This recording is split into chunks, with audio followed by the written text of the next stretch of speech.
என்னங்கய்யா அப்படின்லாம் தமிழ்நாடு சட்டமன்றத்தில் ஒரே அதை நம்ம என்ன மாதிரி எடுத்துக்கிறதுன்னு தெரியல. ஒரு ஆக்ஷன் பேக்டு பர்ஃபார்மன்ஸ் முதலமைச்சருடைய உரை குறுக்க அங்கங்கே கெஸ்ட் ரோலில் நல்ல பேர் வந்திருக்காங்க, வெளிநடப்பு எல்லாம் நடந்திருக்கு. எப்படி பார்க்குறீங்க? எக்கச்சக்கமான ரீல்ஸ் கண்டென்ட், ஷார்ட்ஸ் கண்டென்ட்டு, சில விஷயங்களுக்கு பதில் 1-2 விஷயங்களுக்கு பேசியிருக்காரு. எப்படி பார்க்குறீங்க? நடிகர் விஜய் பழக்க தோசத்துல வந்துருச்சு. முதலமைச்சர் விஜய் முதல் முறையா எதிர்கட்சிகளுடைய கேள்விக்கு பதில் சொல்ற தருணம்.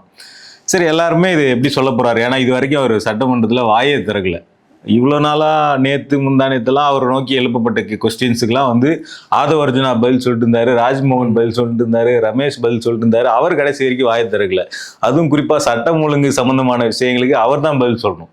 ஆனா ஆதவ அர்ஜுனா பதில் சொல்லிட்டு இருக்காரு. பொதுப்பணித்துறைக்கும் சட்ட ஒழுங்குக்கும் சம்மந்தமே இல்லை. சட்ட ஒழுங்கு பாக்குறது முதலமைச்சர் பதில் சொல்ல வேண்டிய கேள்விக்கெல்லாம் ஆதவ அர்ஜுனா பதில் சொல்லிட்டு இருந்தார் நேத்து.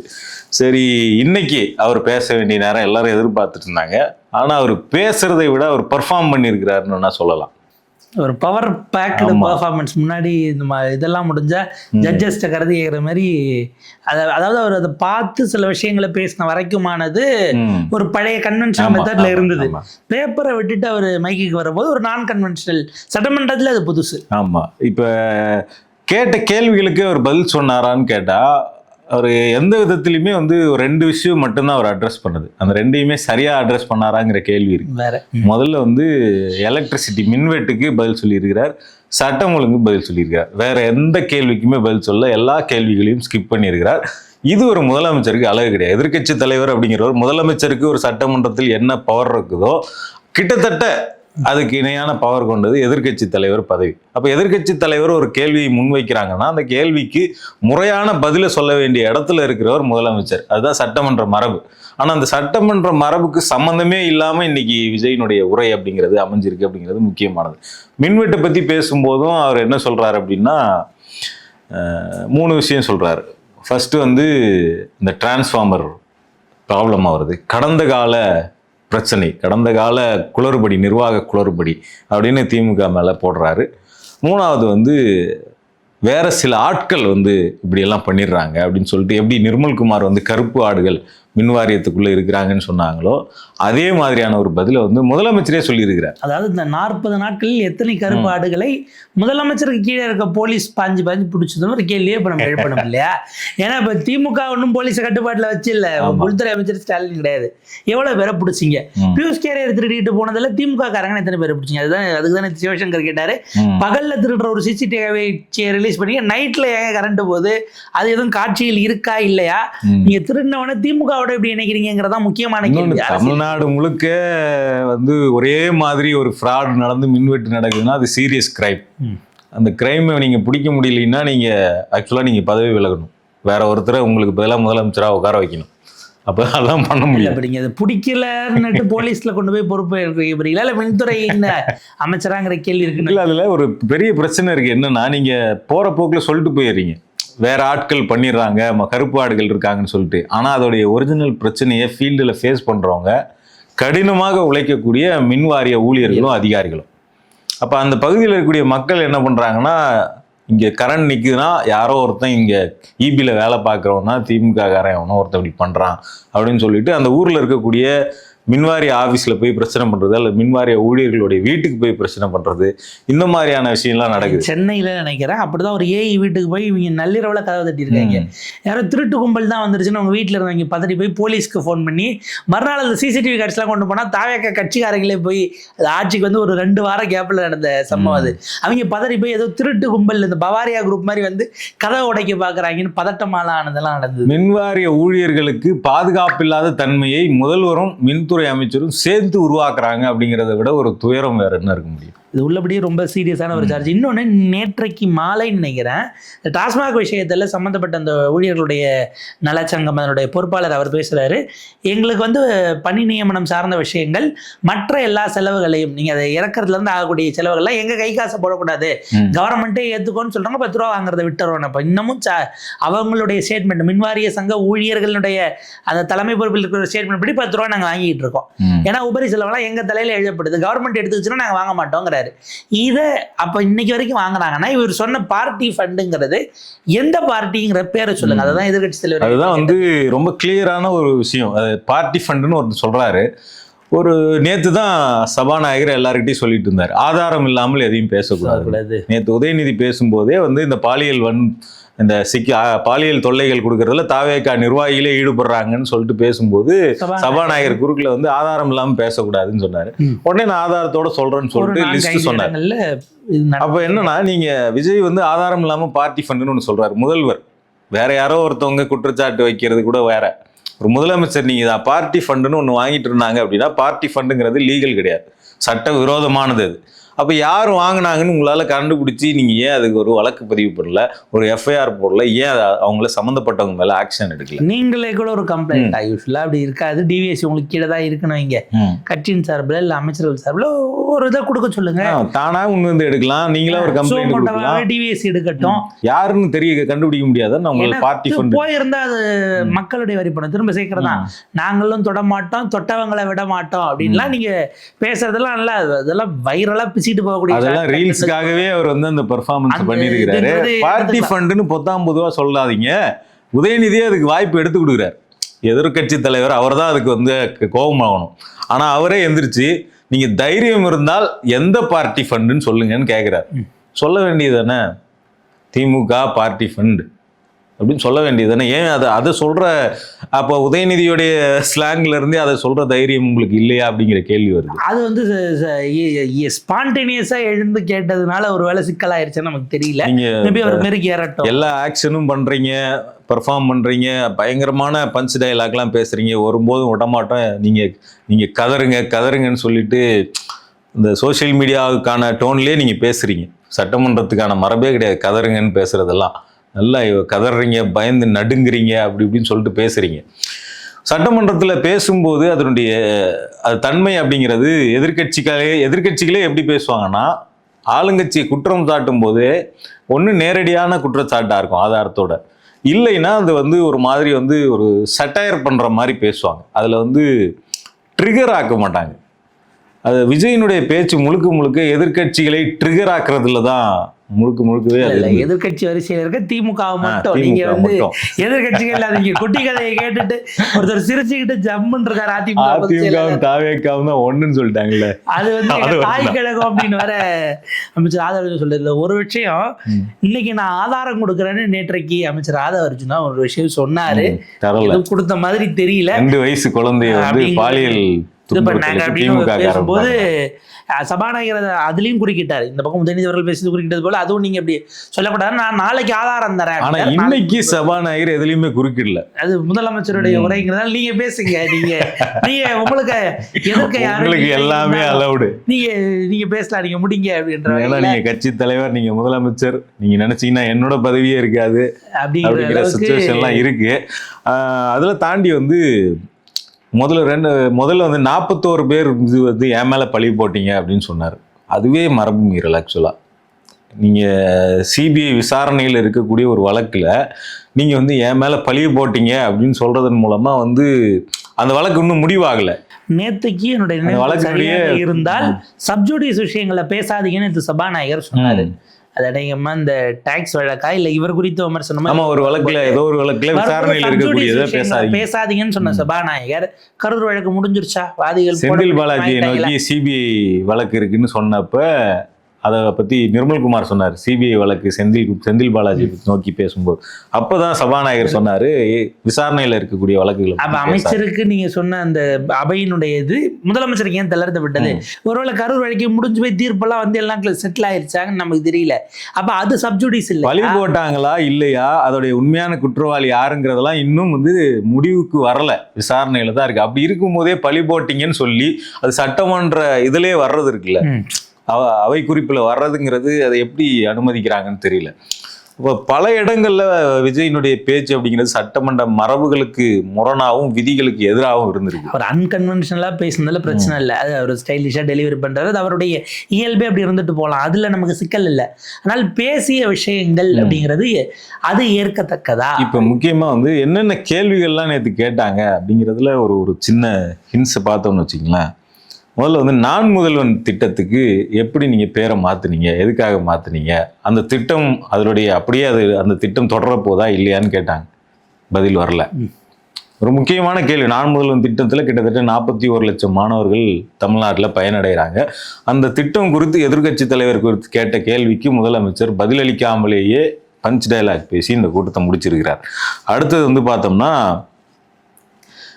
இந்த தூய்மை பணியாளர்கள் விஷயம்.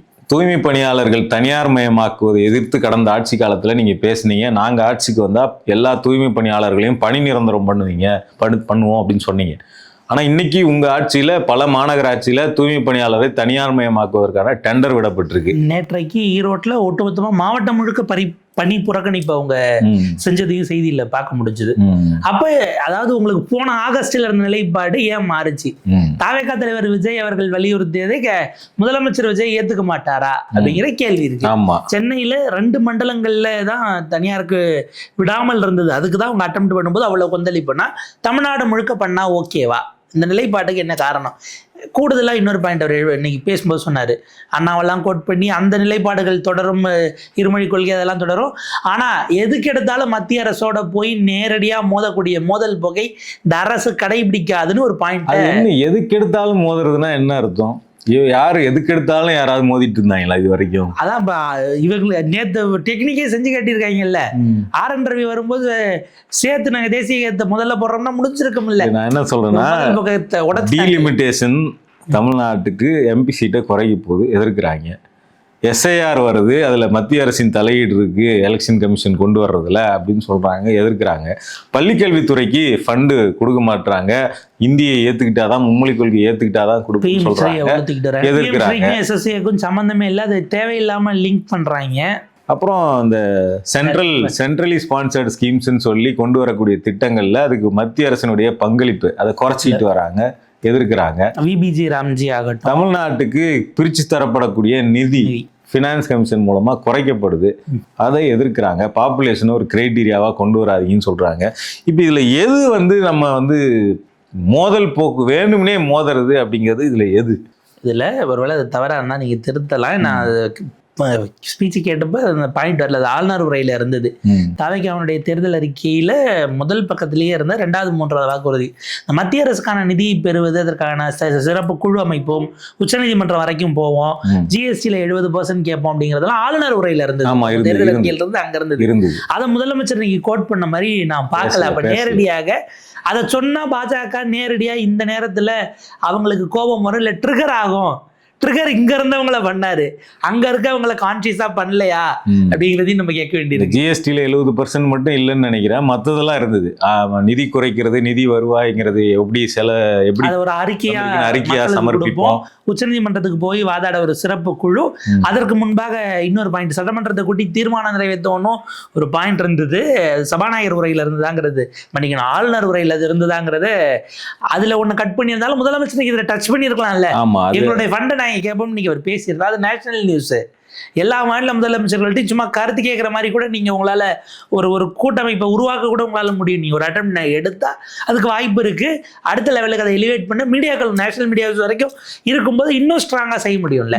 அப்ப அவருக்கு அதுல விருப்பம் இல்லையா, உடன்பாடு இல்லையா, இல்ல மோடி அரசை இப்ப ஏன் பகச்சிக்கணும்? அதுதான் எல்லாத்துக்கும் போய் தேர்தல் அறிக்கையில கொடுத்துட்டோமோங்கிறதுக்காக சம்பிரதாயமாக அது ஆளுநர் உரையில இடம்பெற்று இருக்கா அப்படிங்கிறது. ஆமா, ஆனா ஒயிட் பேப்பர்ல நீங்க மத்திய அரசை இது பண்ணல, சிக்கல் கொண்டு வரல. இந்த யாரை வேணாலும் இந்த விவாதத்துக்கு கூப்பிட்டு வாங்கன்னு பிடிஆர் கூப்பிட்டுருக்காப்ல. ஒயிட் பேப்பரை பொறுத்த வரைக்கும் அதுல வந்து நமக்கு கடன் சுமை, இன்னைக்கும் விஜய் பேசும்போது கடன் சுமை பயங்கரமா இருக்குது, கடன் சுமை பயங்கரமா இருக்குன்னு சொன்னாரு, பொருளாதாரம் மோசமா இருக்குன்னு சொன்னாங்க.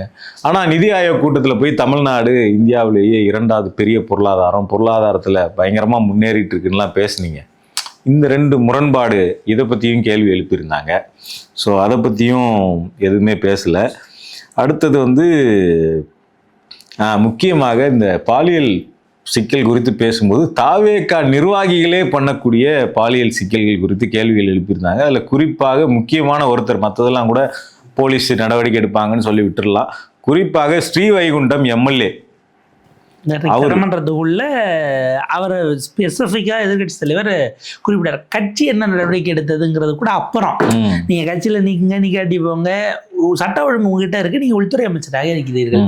முதலமைச்சராக இப்ப இதுல எல்லாம் இந்த ரீல்ஸ் போட்டவங்க எல்லாம் அவங்க கட்சியில இருந்து நிக்கணும்னு சொல்றாங்க இல்லையா, அவங்க மீது அது ஏற்கனவே 2024 நினைக்கிறேன் இந்த மாதிரி பள்ளி நிகழ்ச்சிகளுக்கு போறீங்கன்னா அதுக்கு ஒரு எஸ்ஓபியை பள்ளி கல்வித்துறை ஸ்டாண்டிங் எஸ்ஓபி இருக்கு. அந்த எஸ்ஓபியை மீறி தான் இவங்க போய் அந்த ரீல்ஸ் எடுத்தது, போட்டோவை கொடுத்தது, போட்டோ ஓட்டாக்கிறது. நேற்றெல்லாம் ஏதோ ஜாலி யோஜும்கானவா அந்த பாட்டை குழந்தைங்களை பாட வச்சு யூனிஃபார்மோட எடுத்தெல்லாம் ரீல்ஸ் வருது. இது அத்தனையும் சட்ட விதிமீறல்னா அவங்க மேல என்ன வழக்குகள் ப்ரொசீட் பண்ணப்பட்டிருக்குங்கிறதா கேள்வி. நீங்க கட்சியை விட்டு நீங்க உங்க கட்சியில அவங்க என்ன பொறுப்புல இருந்தா என்ன, இல்லைன்னா எங்களுக்கு என்ன, அதுல அது சிக்கலே கிடையாது. இல்ல அது விதிமீறலாக சட்ட மீறலாக இருந்தா கிரிமினல் நடவடிக்கை இருந்தா ப்ரொசீட் பண்ணணும்னு அதுக்கான ரூல்ஸ் இருந்தா கொண்டு போங்க. அதை தான் நம்ம கேட்கிறோம். குறிப்பா அந்த ஸ்ரீவைகுண்ட எம்எல்ஏ பத்தி அவர் ஸ்கிப் பண்ணிட்டார், அவர் பேசவே இல்லை.